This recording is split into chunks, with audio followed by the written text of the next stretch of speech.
Well, I've mentioned a resurgent Indian threat on the frontier. What's been happening to our friends, the Comanches? Well, they've been essentially in a gradual decline. This is essentially the twilight of the Comanche Empire. Um, it's interesting how the decline came about. The trade networks that they had so assiduously developed over a century essentially began to fall apart in the face of this ballooning industrial age. Essentially, there's other ways of raising horses, other suppliers, and the Comanches all of a sudden lose their South Plains monopoly. Allies abandon them. We've already talked about the decline of the buffalo. It's interesting. The Comanche Empire doesn't just get overthrown militarily as much as it gets run over by the industrial age and the dynamic country that the United States is becoming. Essentially, the Comanche Empire becomes roadkill. So, what Comanches are facing is they'd once been the most powerful and dominant force on the South Plains. Now they've been reduced to essentially poverty. These guys are essentially a throwback and violent inconvenience to that age. And most Americans looked at them as essentially beggars and thieves. Well, here's kind of the particulars of that decline. During the American Civil War, the Comanches essentially had something of a reprieve, but they also had some of the same old pressures. So here's what they did in the war. They signed treaties of alliances with both the Union and the Confederacy.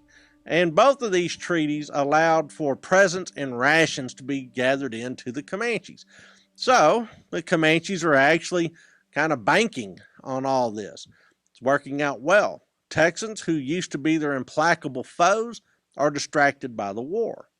Settlers, who used to go out and encroach upon Comanche hunting lands and were always pushing their settlements further west, tend to retract and ford up. So even that pressure isn't even there. Horses used to be what the Comanches were after. But now all of a sudden, there's a market for beef cattle. And Comanches become pretty doggone good cattle rustlers during the American Civil War. In 1862, however, they suffer another body blow. Bam! Smallpox comes back. And smallpox reduces that once proud people to about 5,000 survivors. I mean, they're a remnant population. Eventually, the Comanches are looking for some sort of lifeline, some sort of help. And one of their chiefs, Tin Bears, goes all the way to Washington, D.C. to meet with members of Lincoln's government and says, look, we need some help here. Can you help us out? That same year, however, the drought, which we had spoken of earlier, that had been cooking all the South Plains, breaks. And so now all of a sudden, the buffalo are feeling good again. They're starting to reproduce. There's trade goods coming in from both the Confederate and federal authorities. The Comanches and Kiowas actually start catching their breath. So while their numbers have been reduced by disease and other calamity, all of a sudden they're feeling somewhat rich again. Well, the young men who had been born during the heydays of the 1840s and had grown to maturity during the crunchy days of 1850 and early 1860s now find themselves in full manly vigor again, and that leads to an increase in raids. In October of 1864, the Comanches leave their homes up on the Arkansas and in Paul Durham Canyon, and they move down and raid along in Young County along Elm Creek in a huge outbreak of Indian violence. Now this raid is essentially turned back by Confederate soldiers, but it does shock the frontier. That was in October, November, and December of that very same year. Comanches go into Santa Fe and say, hey, we're here for our presents and our subsidies. Federal authorities there, really they're state authorities, say, we've got no truck with you guys out there on the plains. We are not playing. So the Comanches say, fine. And they start raiding New Mexico settlements and farms. The ranchers and farmers come in saying the Comanches are victimizing us. New Mexico troops under Kit Carson launch a retaliatory raid into Comancheria and actually fight a fairly pitched battle that becomes known as the First Battle of Adobe Walls on November 26, 1864.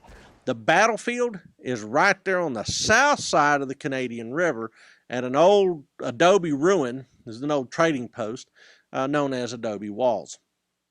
All right, so that's what happened with the Comanche Empire during the American Civil War.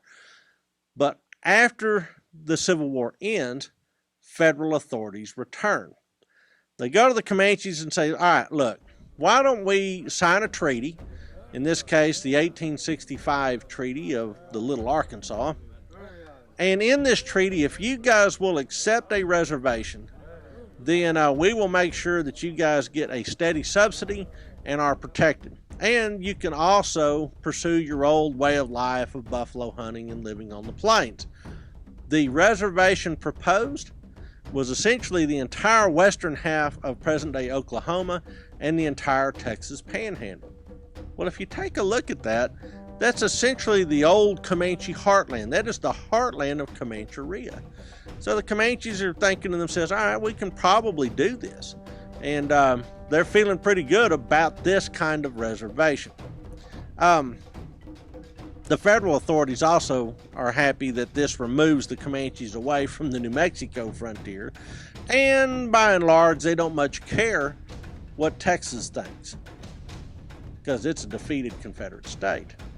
Well, not everybody in Congress sees it that way. And there's a lot of people in Congress saying, look, why don't we not antagonize Texas in favor of the Comanches? Why don't we really kind of take a comprehensive look at Indian relations in the Great Plains? So the Treaty of the Little Arkansas starts out with great intentions and great Comanche ambitions, but it won't stand.